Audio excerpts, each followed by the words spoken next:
हुकूमत आईनी अदालतों के मामले पे अब भी डटी हुई है।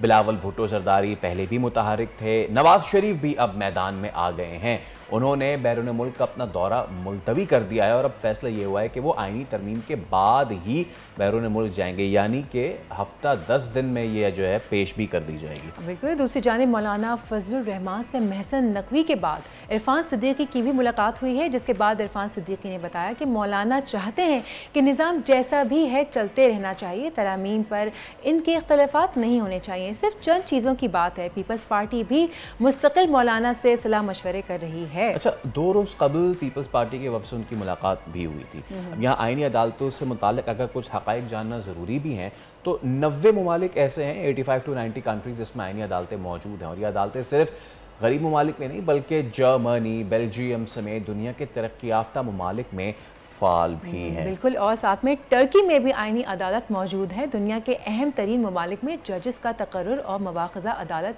पार्लियामेंट करती है। इसमें अमरीका, बरतानिया और भारत भी मौजूद हैं। और 2 ऐवानी मुक़न्नना का एक ऐवान करारदाद मंजूर करता है, दूसरा उसकी मंजूरी देता है। अब इस निज़ाम के बाइस अदालती निज़ाम में करप्शन जो है वो ख़त्म हुई है। हमारे साथ मौजूद है माहिर क़ानून एडवोकेट हाफिज़ एहसान अहमद साहब। तो एडवोकेट साहब, अस्सलाम वालेकुम। सबसे पहले तो thank you so much for your time.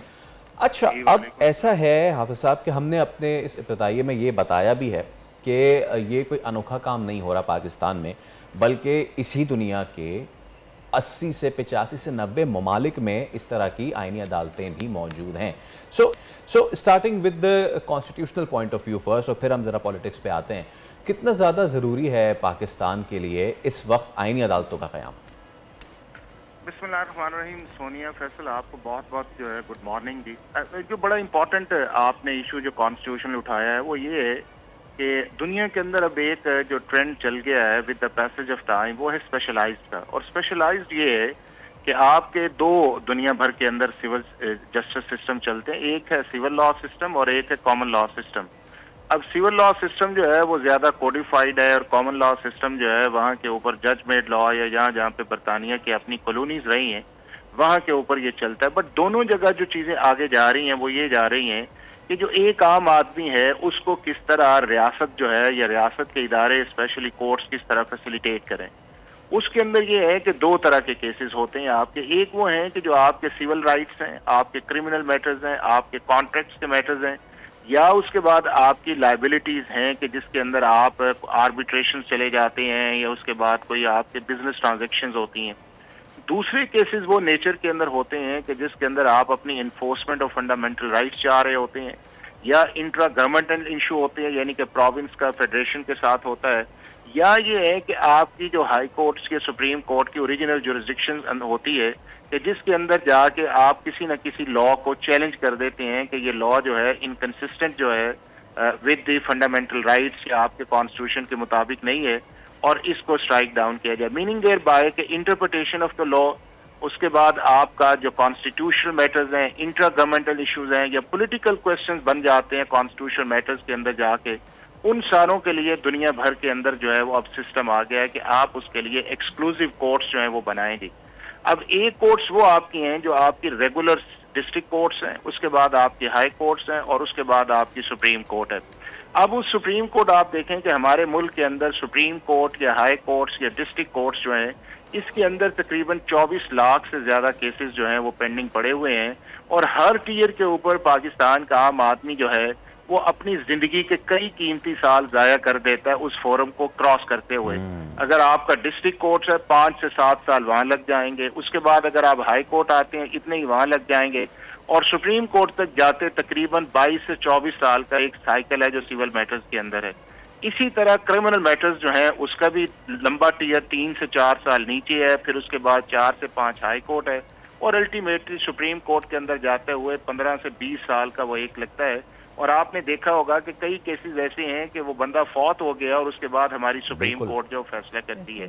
अब हुआ ये है कि पाकिस्तान के इस सिस्टम के बर्डन की बुनियादी वजह एक तो लिटिगेशन का ज्यादा होना, और दूसरा ये है कि हमारी हाई कोर्ट्स का या सुप्रीम कोर्ट का जो इन्फोर्समेंट ऑफ राइट्स वाला मामला है या पॉलिटिकल क्वेश्चंस वाला मामला है या ऐसे मामले जो है हमारी पॉलिटिकल पार्टीज लेके बार बार जाती है, تو وہ سارے کا سارا ٹائم جو ایک عام آدمی کو لیٹیگنٹ کو چاہیے ہوتا ہے وہ سارے کا سارا ان کیسز پہ لگ جاتا ہے اور وہاں پہ ایک کانٹروورسی سٹارٹ ہوتی ہے. پہلے یہ کہا جاتا ہے کہ جی اس کو لارجر بینچ کے اندر لے کے جائیں, اگر لارجر بینچ بنے تو پھر کہتے ہیں فل کورٹ ہے. اور آپ نے پرٹیکولرلی دیکھا ہوگا کہ اس پچھلے 2 سال کی اپریل 2022 سے لے کے آج تک جو ہے پاکستان کی سپریم کورٹ یا ہائی کورٹس نے فل فلیج جو ہے پاکستان کے عام آدمی کی لیٹیگیشن کو ایڈریس نہیں کیا, اور یہی وجہ ہے کہ سوسائٹی کے اندر ایک انزائٹی ہے. اب یہ جو معاملہ ہے پاکستان کے اندر کانسٹیٹیوشنل کورٹس کا یا جورسڈکشن کا جو ٹرانسفر ہے, اور دنیا بھر کے اندر فیصل جہاں بھی آپ کی کانسٹیٹیوشنل کورٹس ہوتی ہیں وہاں کے اوپر نہ سپریشن آف پاور کا کانسیپٹ افیکٹ ہوتا ہے,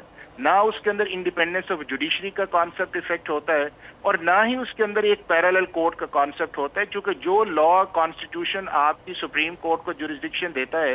وہی لا اور کانسٹیٹیوشن اس جورسڈکشن کو ایک اور ایکسکلوسیو کورٹ کے اندر لے کے جاتا ہے تاکہ وہاں معاملے جو ہیں وہ اپنی روٹین کے مطابق رہیں اور پاکستان کے یا دنیا بھر کے اندر جو لیٹیگنٹ ہیں وہ ان ریگولر کورٹ سے افیکٹ نہ ہو.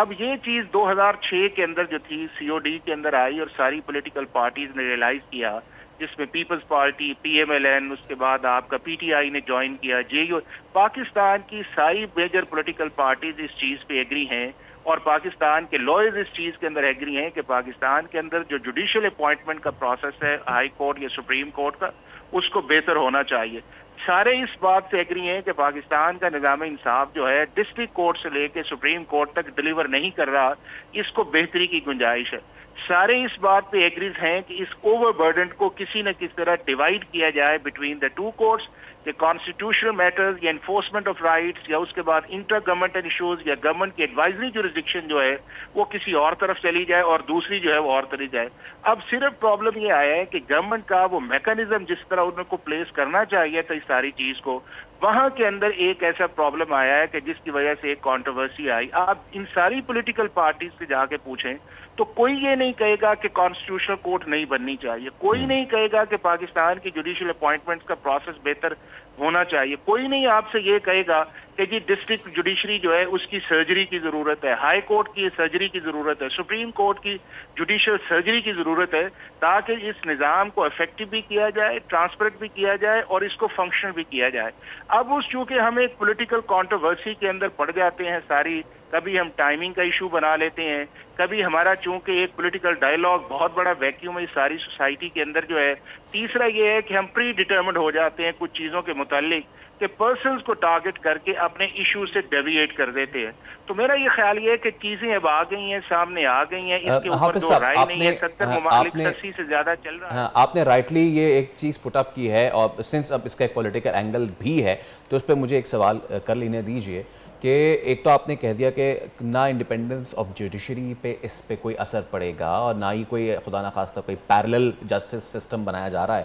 لیکن جب ہم پولیٹیکل بیانیے دیکھتے ہیں ایک عام تاثر اپوزیشن جماعتوں کی طرف سے یہ آ رہا ہے کہ جی فلاں حکومت جو ہے وہ کسی فلاں جج کے سپورٹ کے لیے اس طرح کی کوئی چیز کر رہی ہے, حالانکہ بلاول نے کل کہا بھی کہ بھئی ایسی تو کوئی چیز نہیں ہے. تو اس نظریے پہ آپ کیا کہنا چاہیں گے, یہ جو یہ پولیٹیکل بیانیہ بن رہا ہے ان عدالتوں کو لے کے؟ اچھا فیصل, یہ ہے کہ یہ بالکل یہ جو چیز آئی ہوئی ہے کہ چونکہ ایک اچھی چیز آئی ہے, اب اس کے اندر ایک جو ٹارگٹ اورینٹڈ کیمپین ہے کہ شاید یہ سارا کچھ جو ہے وہ کسی پرسن اسپیسیفک کی طرف جا رہا ہے. اب پرسن اسپیسیفک کی طرف جانا یا نہ جانا, اس اگر آپ کانسٹیٹیوشنل امینڈمنٹس دیکھیں تو کسی جگہ یہ نہیں لکھا ہوا کہ جی فلاں پرسن جو ہے اس کو اب یہ ٹارگٹ کیا جا رہا ہے یا اس کو فیسیلیٹیٹ کیا جا رہا ہے. یہ تو وہ فرسٹ فیز ہے کہ فرسٹ فیز جب مکمل ہوتا ہے اور آگے اس کے اندر چلا جاتا ہے. اب دوسرا اس کے اندر یہ ہے کہ میں یہ سمجھتا ہوں کہ اگر اس سارے پروسیس کے اندر جو ہے اگر اس چیز کے اوپر کوشچن مارک ہے کہ پرسن اسپیسیفک نہیں ہونا چاہیے, اور بالکل نہیں ہے. دیکھیں نا کہ اگر آپ کی پوری کانسٹیٹیوشنل کورٹ بن رہی ہے تو کسی ایک شخص کے لیے تو نہیں بن رہی, یا اس کے بعد یہ ہے کہ اس کو اگر آپ نے ٹریکل ڈاؤن کرنا ہے کہ پروونس کے اندر بھی ان کو لے کے جانا ہے, صرف یہ حل تو نہیں ہے کہ جی صرف سپریم کورٹ کے اندر آپ ان ایشوز کو رکھیں. اس سے زیادہ کیسز تو آپ کے ہائی کورٹس میں ہیں, اس سے زیادہ کیسز جو ہیں وہ آپ کے ڈسٹرکٹ کورٹس کے اندر ہیں. تو ہائی کورٹ کے اندر بھی آپ کی پروونشل کانسٹیٹیوشنل کورٹس بننی چاہیے. تو اگر اس براڈ ڈسکشنز کے اندر اس کو لے کے آیا جائے, اور اس کو میرا خیال ہے کہ اس وقت جو سب سے لیڈ کر رہا ہے اس معاملے کے اندر وہ پیپلز پارٹی ہے, اور ان کے لیڈر نے بڑا اچھا اس چیز کو آگے لے کے گئے. گورنمنٹ کو آگے آنا چاہیے. مولانا فضل الرحمان صاحب اس چیز پہ ایگری ہیں कि बिल्कुल कॉन्स्टिट्यूशनल कोर्ट बननी चाहिए। टीटीआई भी इस चीज पे एग्री है। अगर आप उनसे पूछें तो वो कहते हैं जी कॉन्सेप्ट ठीक है लेकिन शायद किसी एक को फैसिलिटेट के लिए है। तो ये इंप्रेशन को डिस्पेल करना जो है ये गवर्नमेंट का काम है कि अगर एक अच्छी चीज पाकिस्तान के जुडिशियल सिस्टम के अंदर अगर बेहतरी लाई जा रही है तो उसको अगर पर्सन स्पेसिफिक करके इसको डेविएट किया जाए तो मेरा ख्याल है वो मुनासिब नहीं है। दूसरा उस चीज के अंदर ये है कि इसको एक पब्लिक डिबेट के अंदर और आना चाहिए जिसके अंदर आपके मीडिया के लोग हैं, लॉयर्स हैं, उसके बाद आपके जो है ये जो जस्टिस सेक्टर से है, सारों का एक कंसेंसस इस पे लेके आना चाहिए कि ये जो चीजें की जा रही हैं ये मुल्क के मफाद के अंदर हैं, ये पाकिस्तान के जस्टिस सिस्टम के मफाद के अंदर है और इसके अंदर ना कोई पर्सन स्पेसिफिक है ना सिर्फ सुप्रीम कोर्ट टारगेट है बल्कि ये सारे का सारा एक कंप्लीट पैकेज है। और मैं आपके तवज्जो से ये कहना चाहूंगा और मैंने आगे भी इस पे बोला है कि हमारे जो दोनों नेशनल असेंबली या सेनेट है इनकी फुल हाउस जो है वो कमेटी बननी चाहिए और पाकिस्तान के जितने आउटडेटेड लॉज हैं जो अंग्रेज के दिए हुए हैं, आपका पाकिस्तान पीनल कोड 1860 का है, आपका क्रिमिनल प्रोसीजर कोड 1898 का है, आपका सिविल प्रोसीजर कोड 1908 का है, आपका आर्बिट्रेशन एक्ट 1920 का है, ये सारे आउटडेटेड लॉज है जिनको बदलने की जरूरत है और उसको लीड किसने करना है? इन्हीं हमारे लीडर्स ने, हमारी पॉलिटिकल पार्टीज ने करना है। थैंक यू सो मच एहसान साहब, थैंक यू सो मच एहसान साहब। सब्सक्राइब करें और बेल दबाएं ताकि कोई खबर रह न जाए।